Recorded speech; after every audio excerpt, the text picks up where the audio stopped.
What's going on, everyone? Welcome back to another edition of Pistons Daily, where you can find daily content covering all things Detroit Pistons all year long. As always, I'm your host. My name is Kyle Garrison. I'm over on Twitter at Kyle Garrison2, where I talk all things Detroit sports. So head over there, give me comments, questions, concerns, episode ideas. I'd love to hear from all you guys.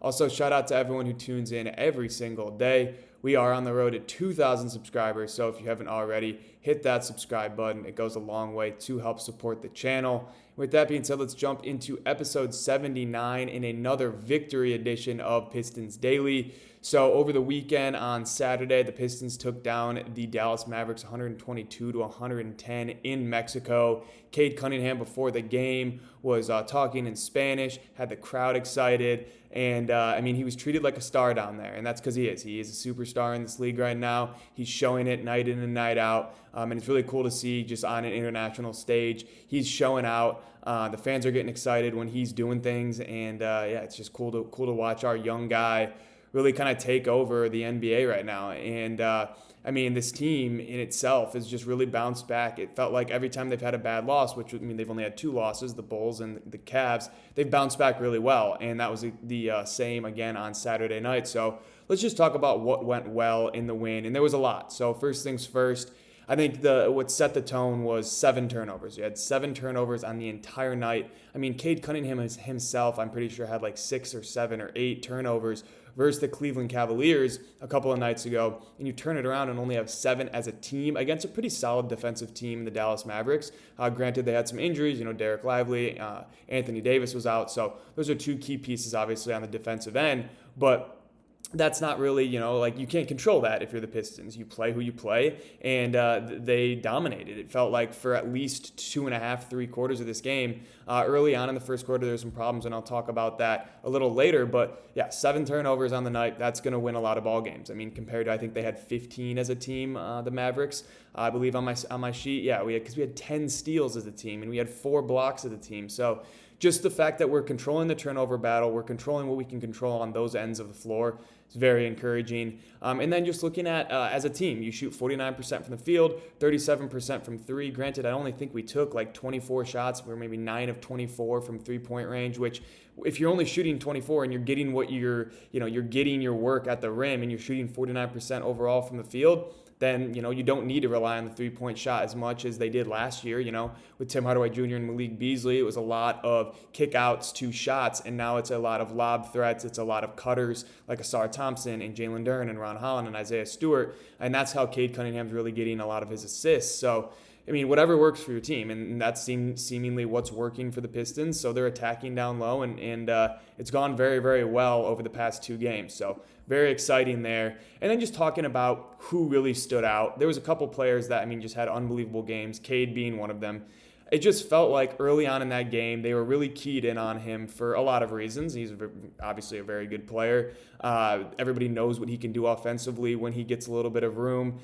Traditionally, his pull-up jumper from mid-range has been great. It's had a slow start this season, but he's finding other ways to be effective, and that's as a passer. So just being able to manipulate that defense, like I mentioned, he just played a clean, well-managed, efficient game overall, only had 1 turnover, and in the second half, you could see he really started to take over, he started to dominate, he was scoring at will, and then when other teams were kind of getting in his way, when the Mavericks, other players, were getting in his way, where the help defense started to collapse really hard, then Jalen Duren started getting open, and Asar Thompson, and you found Duncan Robinson for some shots. So just overall, I love the way that he played that game. First half wasn't as assertive offensively. Second half really picked it up, and you saw him end with 21 points, 18 assists, ties a career high for assists. So just a great game, 18-1 turnover assist to turnover ratio on the night for Cade Cunningham. So that's going to win you a lot of games, is when your best player is having an efficient night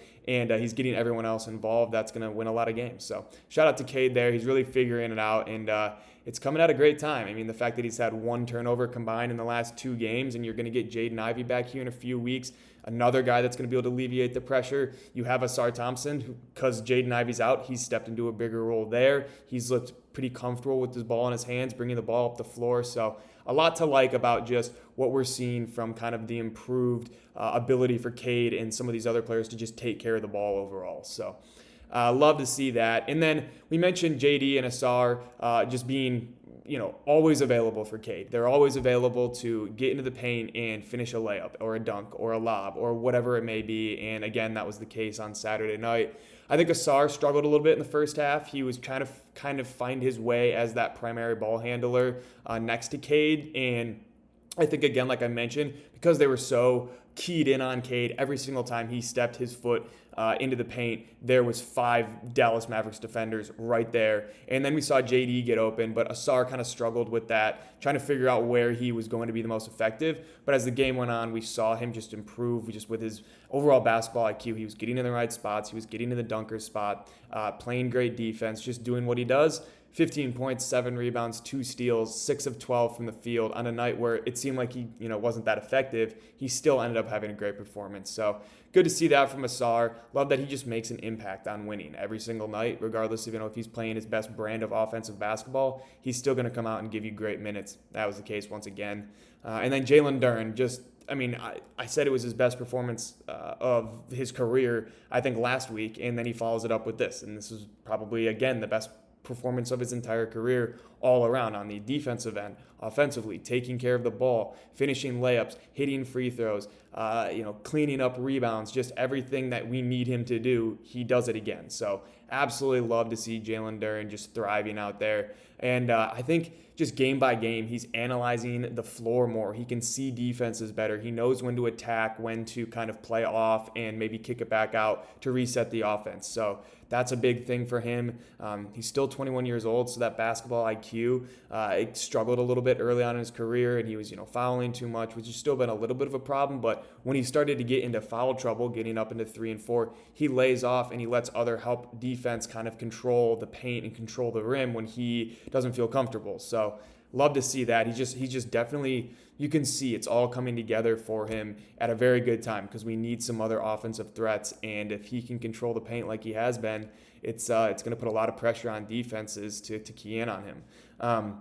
And at the end of the day, he's such an elite weapon next to a guy like Cade Cunningham. They're going to lead the league again in a point guard center lob threat duo, or just any lob threat duo in the entire league. I think they led the league last year, and they're going to do it again this year. I think maybe there was 5 or 6 on Saturday night, which is just ridiculous for one player to have 5 or 6 lob dunks in a game. He just finishes over anybody. It doesn't matter who's there. He's running the rim hard, and love to see that from JD. Ended with 33 and 10 rebounds, 13 of 16 from the field, 7 of 8 from the free throw line, 0 turnovers.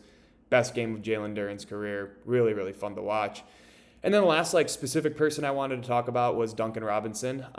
We absolutely need Duncan Robinson to produce right now. I mentioned it. You don't have Tim Hardaway Jr. and Malik Beasley anymore. There's nothing you can do about it. You just have to move on. And the way to do that is have a guy like Duncan Robinson step up as a pure floor spacing shooter with a quick release and the ability to move off ball. And that's what he's been. It's been great to watch him move. It's been great to watch him flow within this offense. He's really finding his niche and finding where he's going to be the most effective. It felt like once he made a couple of cuts and he didn't get the ball early on, he kind of gave up on the plays, but he's continuing to move. He realizes that it's going to come with time. He just has to continue to be available. And when he is, he's knocking down shots. He had 18 points, 6 rebounds on Saturdays, 3 of 6 from 3. Just slow start to the season, but it's started to look a lot better. And he's going to be a massive piece that has to be good if this team wants to consistently string together games and string together wins. So shout out Duncan there. Also, the defense doesn't look terrible either. When point guards and when downhill slashing guards and forwards, when they see Duncan Robinson in front of them, it's been barbecue chicken for 95% of his career. But in the past couple of games, I think he started to realize that he's going to have help defense. So if he does get blown by, there's no reason to pick up cheap fouls. There's no reason to reach. He's going to have help. And I think that his help defense he has now is a lot better than it was in Miami, which kind of masks his defensive liability a little bit more. And that's why we haven't really seen as many times where he has to come out because it's just so bad defensively. So good to see that. Love to see that from Dunk. And then overall, as we talked about the offense and just how much better the half court looked, the overall defense looked great again. I mean, besides D'Angelo Russell absolutely cooking and having a ridiculously good night, you really shut everyone else down. And again, I mentioned it earlier, 10 steals, 4 blocks of the team, forced 15 Dallas turnovers. It's a very physical style of defense, and we've talked about how it's gotten them into some foul trouble in the past, but it really is, you just lean and you wear down a team. And when you start getting late in the game, you have Isaiah Stewart and Jalen Duren and Asar and even Cade flying around the rim. And it gets exhausting trying to finish over top of that defense. And that's why we saw Franz Wagner a couple of nights ago. He was getting a little tired attacking the rim and he couldn't figure out a way to finish. And that was frustrating for him. It happened again with Cooper Flagg. It's happening on a night in and night out basis where the defense is just so in your face all the time. Nothing comes easy. They will foul you and they will be okay with it. Because at the end of the game, when you are just tired and you're beaten up, you don't want to drive down with as much conviction because you know who's going to be standing there. And that's just really started to kind of shape this defense as it gets later on in games. So good to see that. And then Javonte Green and Ron Holland, great defensive minutes. When they're only going to get 15 to 20 minutes, you have to come in and make the most of it. Both of them have. That's kind of the same with Stu, but he has more of a defined role. Of course, played 25 great minutes on Saturday, had 2 blocks. Just had an insane block as well. I can't remember who tried to dunk it, but Stu just packed it. And again, he's such a valuable piece, even if he's only playing 25 minutes a night. Having that good of a backup center and that reliable of a backup center on both ends of the floor is going to get this team a lot of wins. So glad to have him back. I guess not really back. He was only out for the playoff series last year, but glad to see that he's kind of came back to this team with a just more aggression and more, imposing his will than he did last year. But yeah, front court masterclass from this team once again. Cade controlling everywhere. A lot of good things from that game. But what needs work? And there was definitely some things, but what I was really appreciative of was the things that didn't go well in the first half, like the slow start offensively, like the just kind of non-flowing half-court offense, the ability or the inability to stop D'Lo when he was hot from 3, just not having a hand up in his face when he was catching and shooting. They made adjustments throughout the game, either if it was at halftime or during timeouts. They made adjustments and they figured out a way to kind of neutralize the threats that were happening, and you ended up coming out with a win. So you can't be too mad, but I'll just talk about a couple things that I noticed. I kind of just need some polishing heading into this stretch of winnable games in the next couple weeks. Again, they were selling out really, really hard to Cade. And besides a few JD rolls in that first half, it felt like Cade was really just kicking it out to guys who were just trying to get up 3-pointers, beat the clock late in the shot clock. So not a ton of productive offensive sets there. And that was a little frustrating. Just not a ton of movement off ball. I feel like after a couple of cuts, guys were just kind of stopping and giving up on the play and just expecting that Cade was going to get to his spot and put up a shot. But again, when those lanes are as clogged as they were in the first half, it's hard for Cade to just take it himself and do what he's been doing the past 2 years, again, with the lack of just traditional 3-point shooters, which, isn't a bad thing because there's just some more defense there. But you have to adjust now that your strengths are much different than they were last year. So it's going to take some time. In each game, we're seeing it's become more and more easy as the game starts to go 48 minutes of really solid offensive ball. But again, in the Cleveland game and in the Chicago game, it was very slow starting off, and then you just couldn't really work your way back into the game because the defense was so locked in. And the more stops they get, the more confidence they built, the more momentum they built. You didn't let Dallas gain a ton of momentum in that first half. And in that fourth quarter, you kind of just stepped down their throat and Cade took over. So that's going to happen in a lot of games, and you just need to execute down the stretch. That's what they did. So can't really be too mad about that, but hopefully in the next couple games we see that to become, again, like I said, more of a 48-minute thing instead of just kind of picking and choosing the quarters where you're going to kind of live up to your potential. Because we know this team's really, really good on both ends of the floor. We just have to see it on a night in, night out, consistent basis. And then last thing, just what needs work, just the defensive energy, like I said, with D'Lo. He was not hesitating on shots. They're a team right now that has some injuries. They don't have Kyrie right now. They're not really in a rebuild per se, but I think that they probably wouldn't be too mad about being in the lottery once again. So they're going to have nights where there's just guys that are coming off of their bench that just get hot. They have some pretty just solid overall players. Like PJ Washington's a guy that can get hot in any moment. Daniel Gafford's a very solid player as well.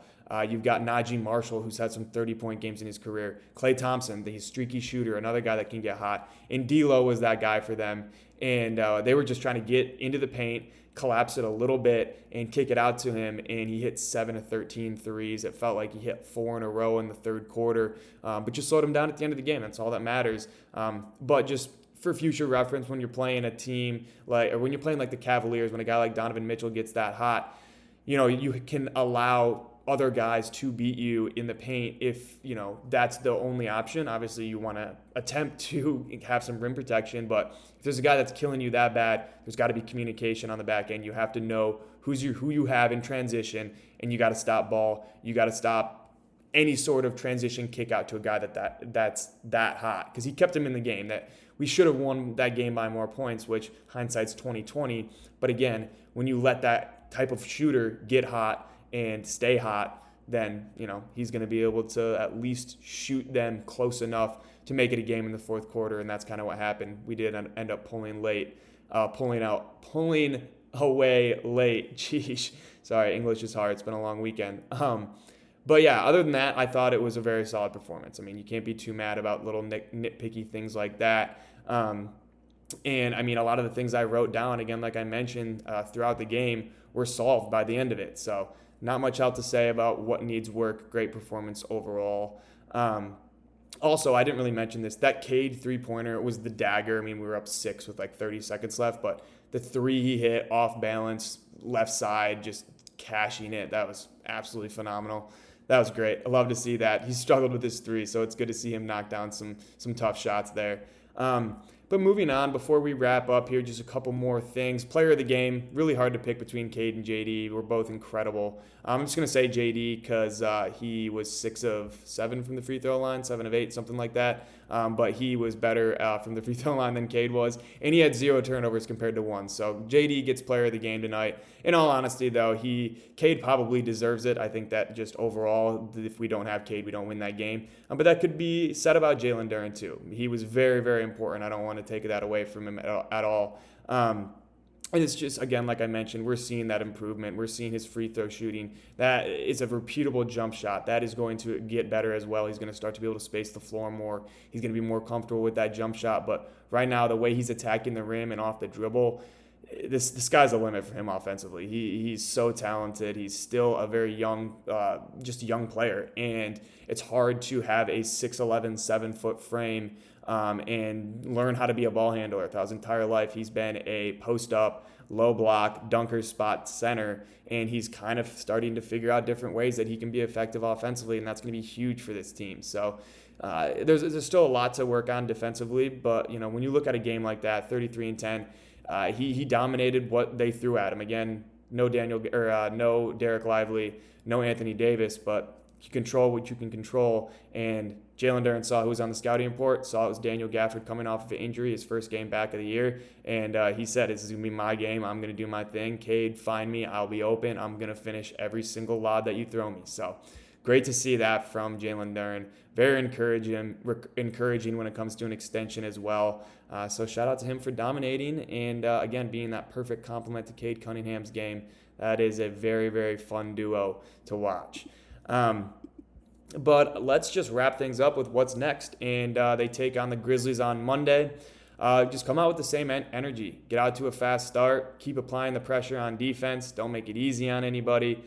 There's some trouble in paradise right now with Ja Morant calling out the coaching staff in Memphis. So there's some stuff behind the scenes right now that aren't going great. Take advantage while you can. Let's go get 3 wins in a row. You're heading into a stretch of very winnable games. After Memphis, you play Utah, Brooklyn, Philly, and Washington. All very winnable games.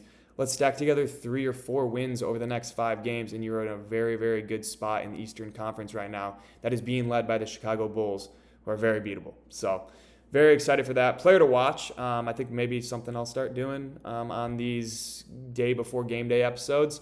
Isaiah Stewart is my player to watch against the Grizzlies. Jock Lawndale and Santi Aldama are the Grizzlies centers right now. I'd imagine that Jaren Jackson Jr. is going to check Jalen Duren with just how he's playing and Triple J's prowess on defense historically. I'd imagine that they're going to match him up against Jalen Duren for a majority of the game.